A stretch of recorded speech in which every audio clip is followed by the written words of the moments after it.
é Beatriz Fuch, eu sou psicóloga e psicoterapeuta científica existencialista desde 1994. O transtorno dissociativo de identidade é um transtorno psicológico que é definido assim nesse livro, que é o Diagnóstico Estatístico de Transtornos Mentais. Tá? O que caracteriza esse transtorno? Uma divisão do ego, que de maneira geral o que caracteriza qualquer psicopatologia. A pessoa não consegue se unificar nas coisas que ela realiza. Pode ser, por exemplo, a divisão entre a homossexualidade e a heterossexualidade, pode ser a divisão entre o trabalho e a família. O que é o fundamental é que a pessoa não consegue se integralizar nessas coisas que ela realiza. Quando a gente fala do transtorno dissociativo de uma personalidade, é que há uma divisão aonde quando ele é um, ele não se reconhece sendo o outro. Que aí, para ele próprio, ele não consegue ficar integralizado. Isso vai gerando o que a gente fala, uma tensão emocional. Vai chegando um momento, isso vai gerando um sofrimento, uma tensão que é sofrida em termos psicofísicos mesmo, né, com ocorrências, a pessoa passa a não ter condição de dormir, né, um sintoma que é muito comum nesse tipo de coisa é ele ter náusea, passar mal, enfim, tem uma série de coisas e esse processo vai se agravando a ponto de ele não conseguir viver mais nenhuma realidade. Então, o que está na base desses transtornos é esse processo em que a pessoa vai se dividindo.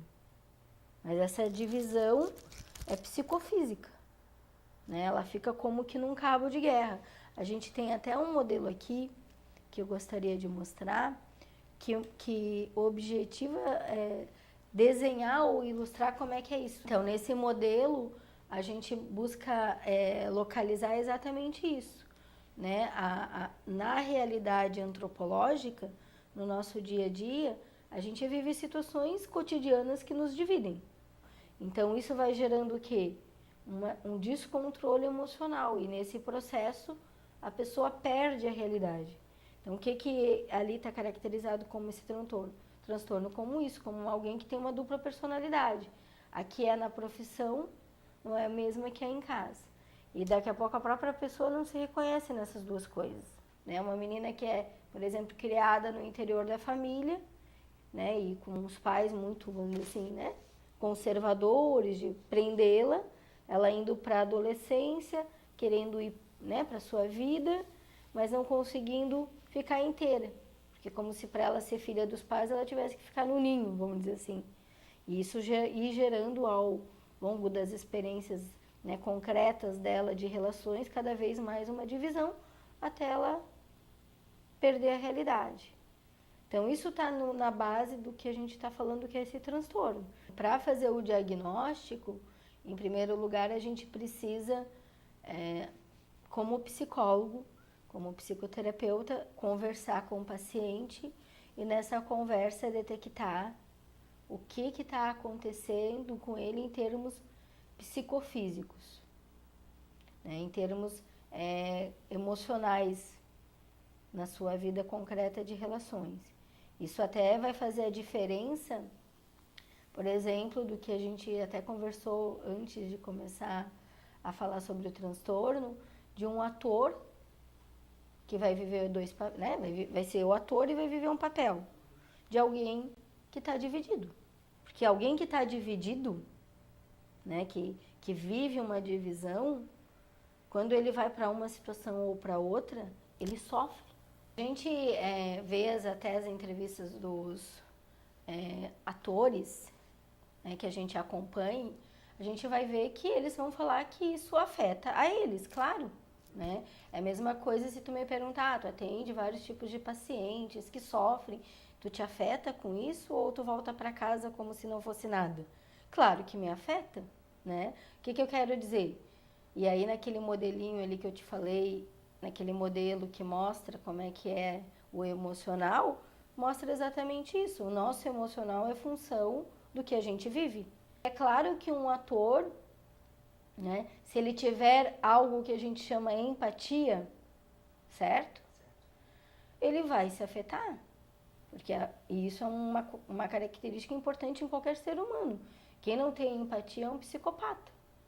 Agora, uma coisa é daí eu voltar para minha vida e me misturar com o personagem. Seria a mesma coisa que eu falar, eu entro no sofrimento dos meus pacientes e não consigo sair. Eu fico misturada com eles. Aí, como é que eu vou atender eles se eu me misturar com eles?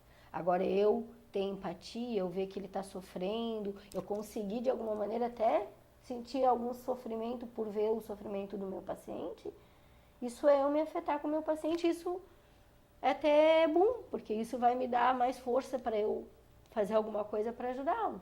Uma drag queen, né, se ela está vestindo, né, aquela roupa de drag queen, ela está vestindo um personagem, né? Se ela está fazendo isso para fazer um espetáculo, uma representação, ela está vestindo um personagem. Bem, se ele vai lá, veste o personagem e tal, vive o personagem que ele criou e tal, e aí depois vai tocar a vida dele, e aquilo é um personagem, ok, ele tem uma relação afetiva com o personagem dele, ok. Agora, se isso gera uma divisão, quem ele é e o drag queen que ele representa, aí já é um problema. Se isso gera um sofrimento, aí já é um problema. O tratamento é o quê? Numa situação como essa, o tratamento tem que ser interdisciplinar. Porque, via de regra, vai ser necessário uma medicação, que é prescrita por um psiquiatra, que vai avaliar conforme daí essa definição diagnóstica, e um processo de psicoterapêutico, que vai ser um caminho para resolver essa divisão.